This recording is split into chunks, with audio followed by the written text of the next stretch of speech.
On my 33rd birthday, Marcus's ex-girlfriend posted a group photo of herself riding a motorcycle on her social media. My husband and Kevin were snuggled up close to her. The caption read, "Thank you, my dears, for always being by my side." I calmly liked the post and commented, wishing a happy little family much joy. The next second, Marcus called, fuming. "Ava isn't feeling well, so we're spending time with her. Why are you making sarcastic comments?" From, on the other end of the line, came an annoyed taunt, "Aunt, you're meddling too much. You should check if you're even qualified." I silently hung up the phone, then dialed my boss's number. "Mr. Taylor, I'll take on that Riverside City project. I don't need this family anymore." "Grace, you've finally given me a satisfactory answer. Family is important, but a career is crucial too. Opportunities like this don't come around often. Do this project well, secure the regional general manager position, and consider it your 30th birthday gift to yourself." Mr. Taylor's hearty laughter came from the other end of the line. It was clearly my own birthday, yet the two men closest to me were currently with another woman. Looking at the table full of dishes in front of me, tears still filled my eyes. In my childhood home, my parents divorced early, and I always yearned for a complete family. Because of this, I gave up opportunities for promotion, simply to have more time to spend with them, even though they had always been cold and distant towards me. A few days ago, I saw Marcus and Kevin secretly planning a surprise, and I was as happy as a fool. Today, I specifically took the day off to prepare a table full of dishes they loved. But reality hit me hard. A surprise had indeed been prepared, but it wasn't for me. The project was urgent. I had to leave for Riverside City tomorrow afternoon. After hanging up the phone, I no longer hesitated and dumped all the dishes from the table into the trash can. A bunch of ungrateful wretches didn't deserve to eat my food. Marcus and Kevin returned, loudly clamoring as soon as they entered, waking me from my sleep. I glanced at my phone. It was almost midnight. Kevin called out to me a few times, but I didn't respond. He became very impatient. "I told you we didn't have to bother with her. I wanted Ava to let me ride the motorcycle a bit longer. Dad, tell her not to cook my breakfast tomorrow. I don't want it."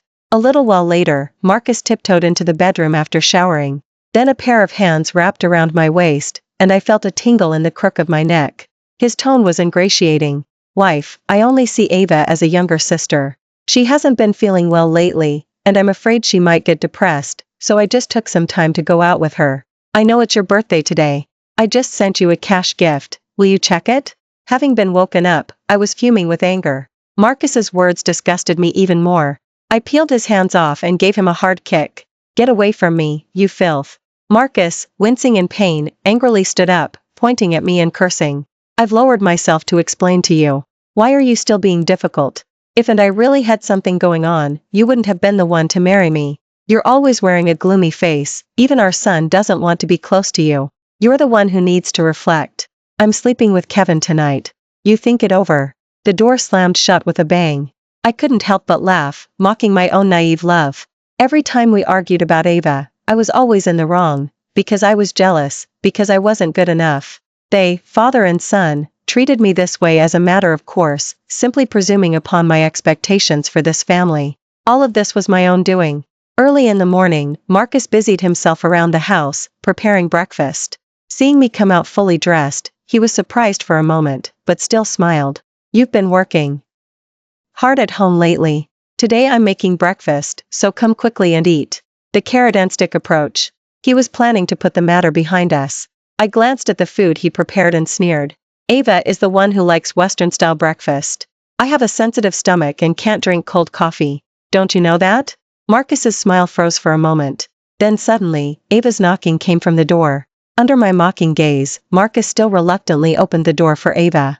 Ava, holding a bouquet of flowers, linked her arm through Marcus's, pretending to playfully hit him in annoyance, but her eyes were full of provocation towards me. "Marcus, how could you be so careless? You left the flowers meant for Grace at my place yesterday. Luckily you married Grace, who is so generous. Otherwise, people might think there's something going on between us." Marcus frowned and lightly rebuked her. "There's nothing going on between us, so what is there for her to misunderstand?" Watching the two of them bickering amongst themselves, I smiled and handed him the divorce papers. "Indeed, there's nothing to misunderstand. Anyway, we're getting a divorce, so what does your innocence or lack thereof have to do with me?" Hearing my words, the two of them quieted down. Ava secretly glanced at me, a glint of cunning flashing in her eyes.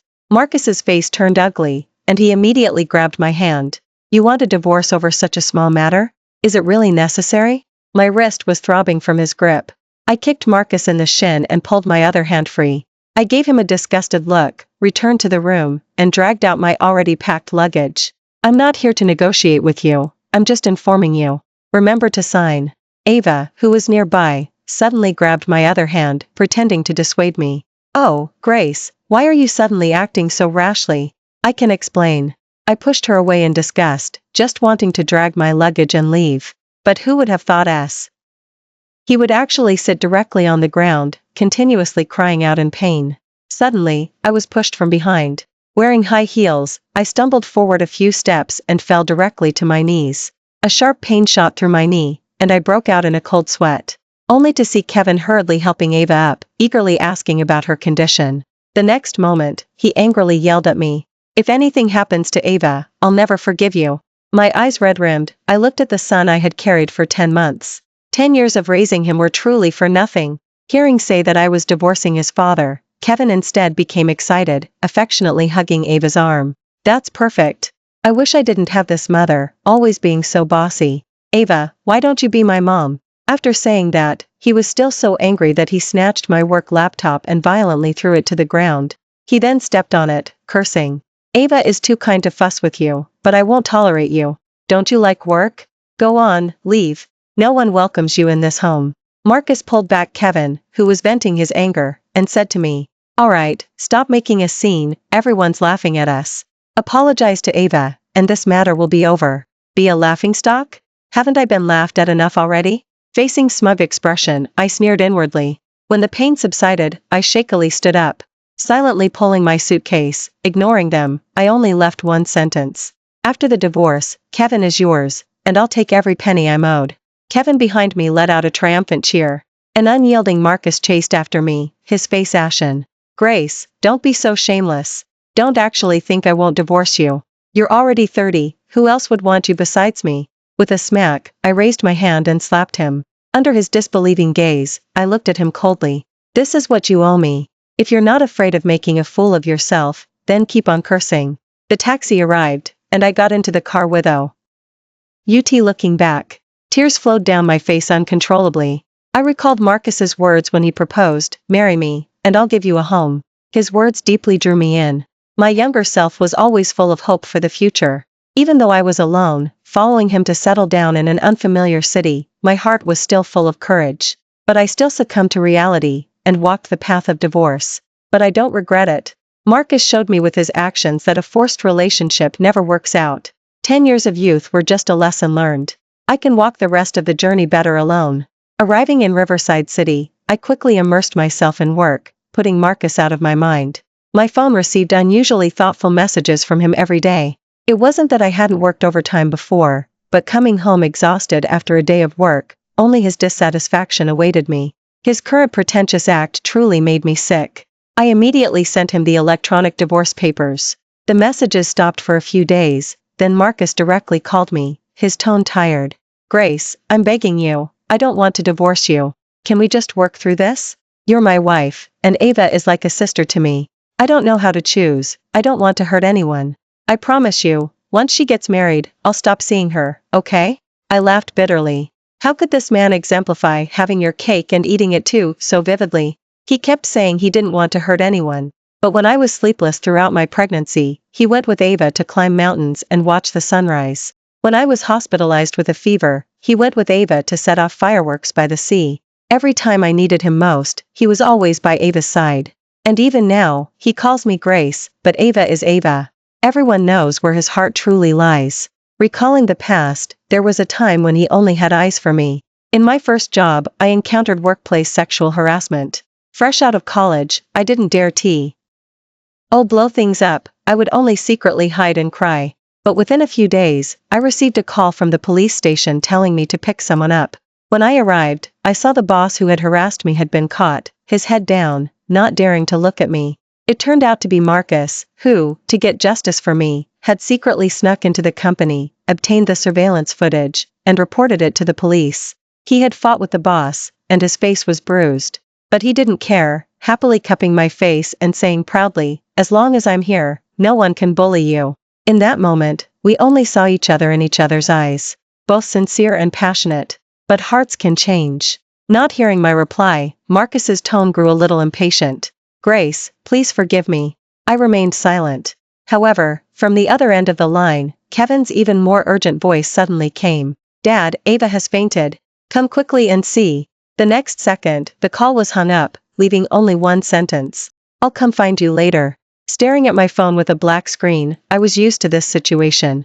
Now I just wanted to finalize the divorce as soon as possible. I immediately found a lawyer and directly filed a lawsuit. "I'm definitely getting this divorce." The work in Riverside City was completed more smoothly than I expected, and my business trip ended early. On my way back, I briefly reported my work to Mr. Taylor. He praised me with satisfaction, then tentatively asked, "Are you having problems with Marcus lately?" I froze for a moment, unable to respond immediately. After a pause, I heard Mr. Taylor sigh. "Your husband came to the company to find me not long ago, demanding that I transfer you back." I asked him why, but he didn't say. He just kept causing trouble, so I had to have the security guards escort him out and suppress the matter for now. Hearing this, my face darkened. Since that day, I had blocked all of Marcus's contact information. I didn't expect that when he could and find me, he would go to my company to cause trouble. I frankly apologized to Mr. Taylor, saying, "I plan to divorce him, and the legal process is already underway. I apologize that my personal matters are affecting the company, and I will resolve it as soon as possible."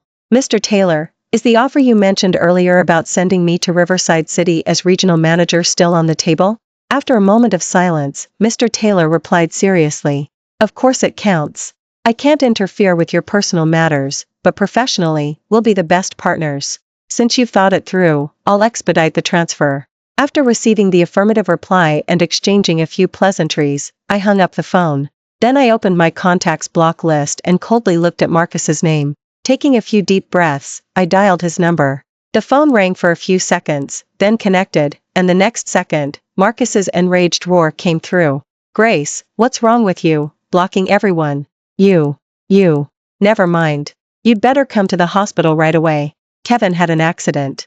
I didn't respond to his words. I just asked, "Have you signed the divorce papers yet?" A heavy exhale came from the other end of the line. Marcus said through gritted teeth, "Kevin had an accident while riding his motorcycle. His leg was run over by a car. He might have to have it amputated. Adult matters have nothing to do with children. You're his mother, shouldn't you come see him?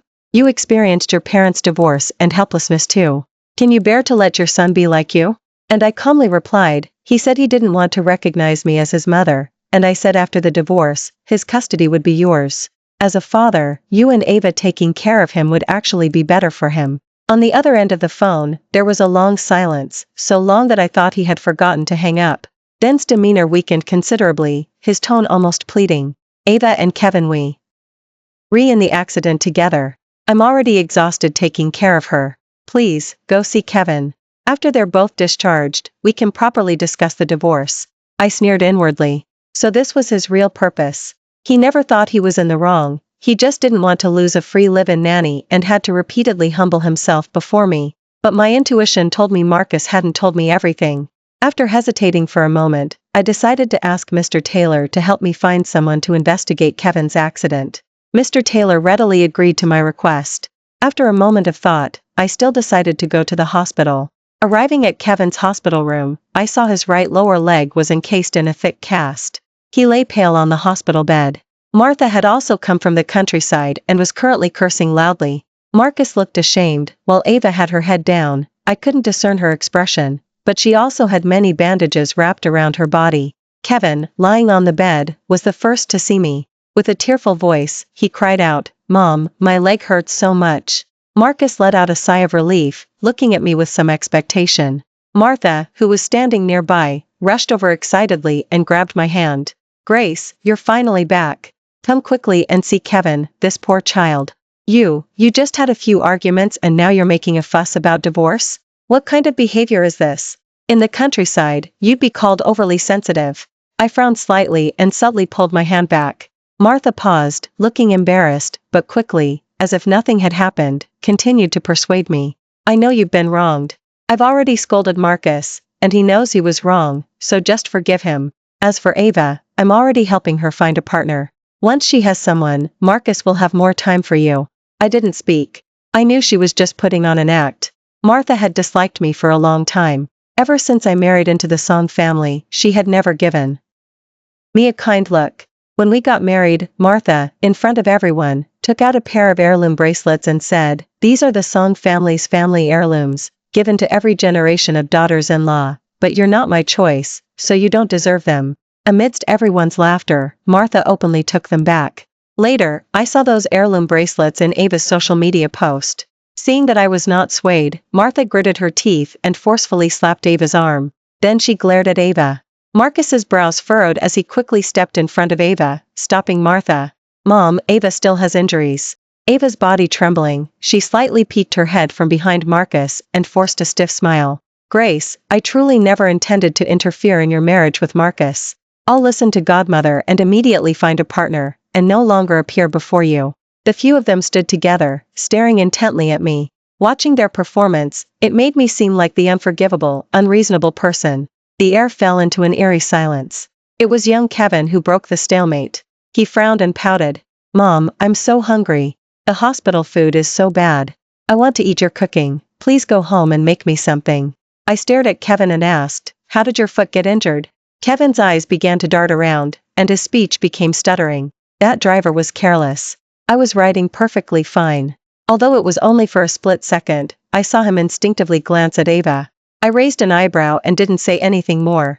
I turned and left, wanting to find a doctor to ask about the situation. The situation was similar to what Marcus had said on the phone, but it wasn't as severe as needing amputation. "Are you the patient's mother?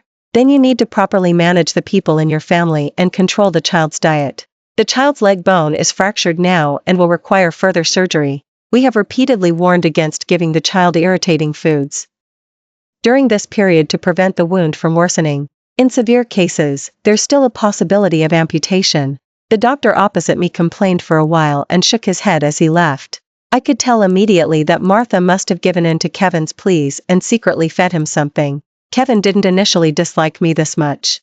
On the contrary, when he was little, he always defended me. When he was 7 or 8, Martha had once cursed at me in front of him. Afterward, he held a bouquet of wildflowers, carefully brought them to me, coaxing me. "Mommy, don't cry. Kevin will protect you." I sighed. After all, he was the child I painstakingly gave birth to.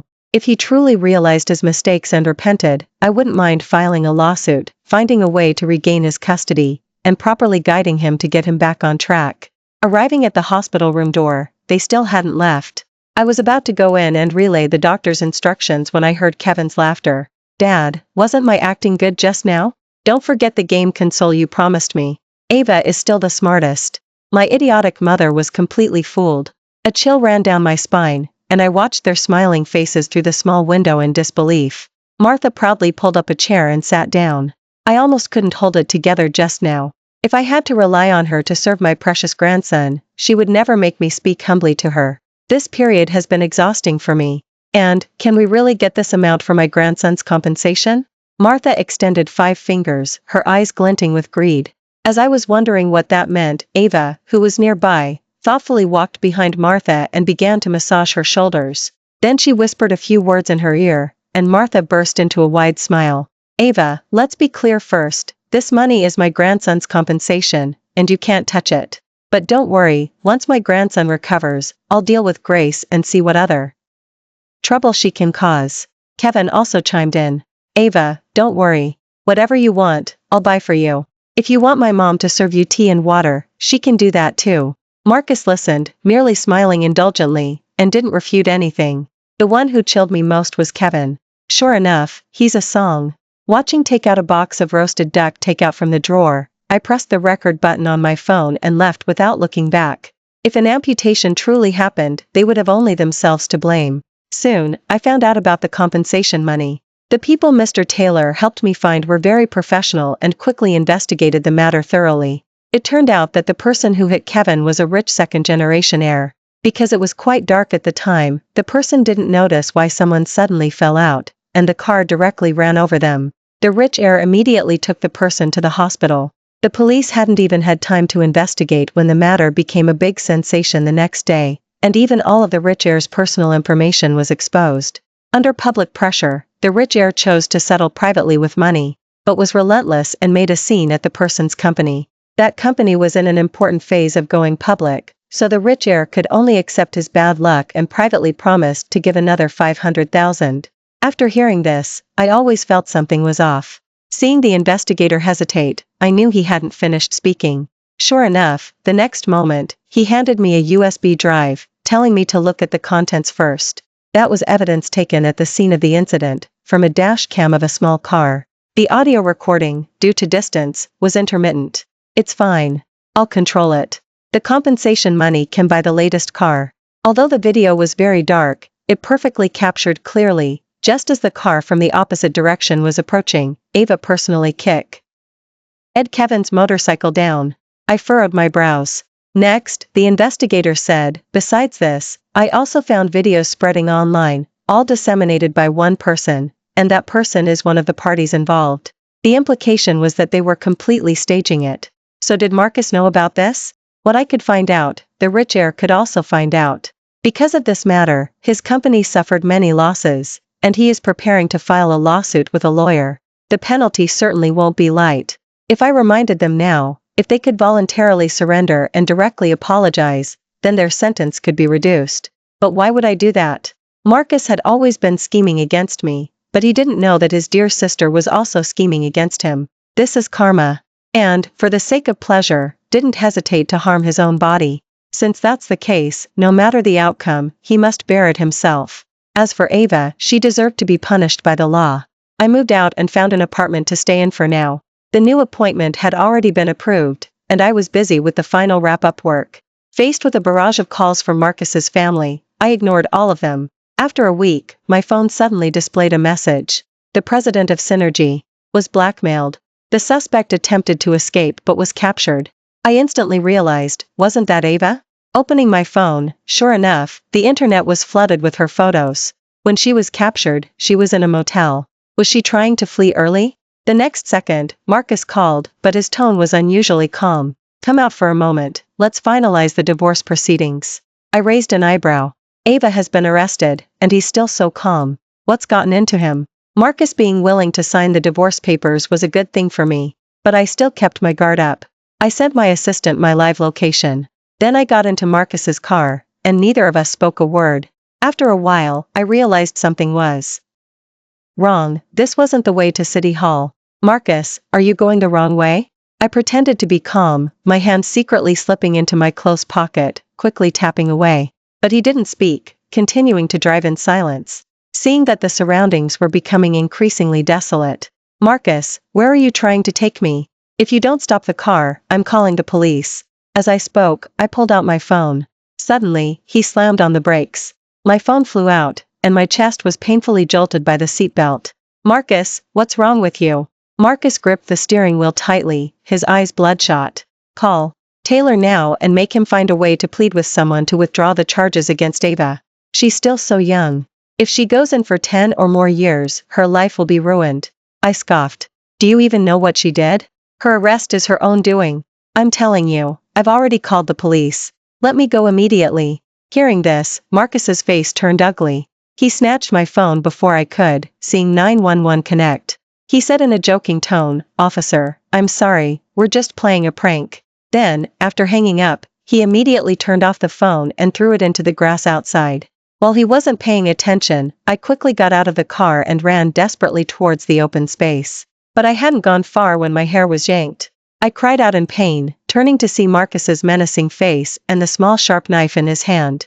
Finally, I was forcibly dragged back into the nearby bushes. Unwilling to give up, I struggled, wanting to shout for help. A panicked Marcus violently slapped me. The sharp knife cut my arm, and blood streamed out. I fell to the ground, my eyes red-rimmed, looking at him. Damn you, Marcus. Even if I die, I won't let you get away with this. Marcus, standing, his body trembling, but still pointing the knife at me. Seeing I wouldn't cooperate, he gritted his teeth, went back to the car for a rope, tied me up, and he gagged me. He dialed Mr. Taylor's number and threatened. Hey, Taylor, don't think I don't know about your relationship with my wife. You went to great lengths to promote her. What was your motive? We're both men, you can't fool me. She's in my hands now. If you don't want her to die, then quickly find a lawyer to get Ava out and use your connections to withdraw the charges against her. The buttons on my clothes gleamed dimly. To be safe, besides sending my live location to my assistant, I also brought an invisible tracker that could sync my location and audio recording to my divorce lawyer's phone. The lights were flashing frequently, indicating they were close.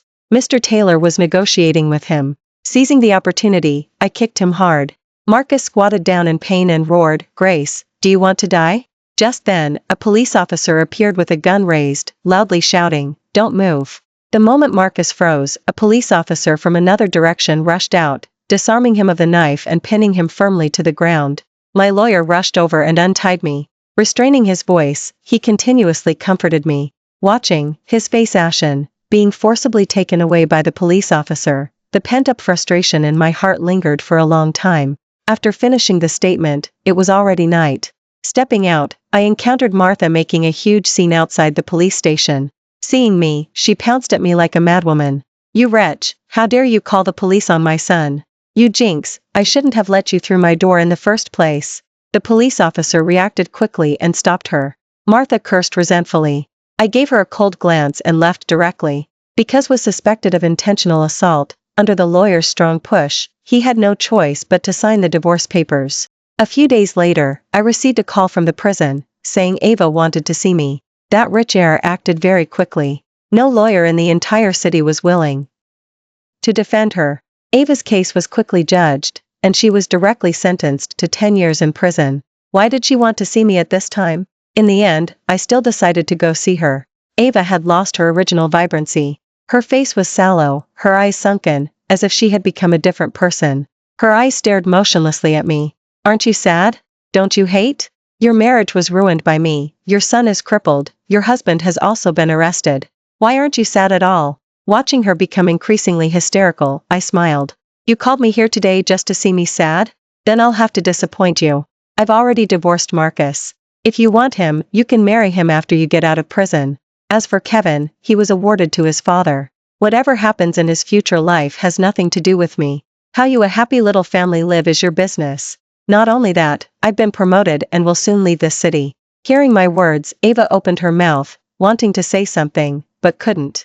The agitated Ava gradually sat back down, powerless, her eyes staring blankly out the window. "So why did you approach Marcus in the first place?" Ava, shedding tears, let out a scoffing laugh. "What else could it be for? Of course, it was for money. When I was little, if my dad hadn't gone bankrupt and run away, Marcus wouldn't even be fit to polish my shoes. Later, when I grew up, I was cheated by a man and contracted a disease. To treat it, I had to keep borrowing money. When I saw Marcus again, that idiot had actually become rich and had a happy marriage. Ha ha ha, why should he?" Meeting's venomous gaze, she said, "I just wanted Marcus to become as miserable as me. And your son Kevin is also an idiot. Why didn't he get directly killed that night? If he died, no one would be able to trace it back to me." Then she lowered her head and chuckled sinisterly. "But it doesn't matter. The doctor said he couldn't eat irritating foods, so I secretly fed him every day until he becomes crippled, half dead for life. Ha ha ha. I'll make you all pay." Visiting hours were over, and Ava was reluctantly led away. From beginning to end, she never saw any extra expression on my face. Selfish people like her will never live well, no matter the circumstances. Imprisonment would be more suitable for her. As for Marcus, precisely because of his wavering, Ava's arrogance was fueled. Looking at the recording in my hand, I could imagine his expression the moment he learned the truth. Thinking about it this way, I actually felt a sense of satisfaction. I called for a courier to send him the voice recorder. I went home to pack my last things.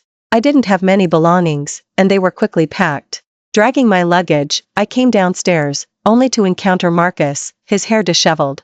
Marcus was sentenced to 1 year. Why did he suddenly appear at my doorstep? A police officer suddenly chased after him and detained him again. Marcus, cowering, didn't resist. Mumbling to the air in front of him, "Wife, I was wrong. Will you forgive me? Wife, I bought you a bracelet. See if you like it?" The police officer had an apologetic look. "Sorry," he suddenly ran out. I couldn't stop him. "My apologies."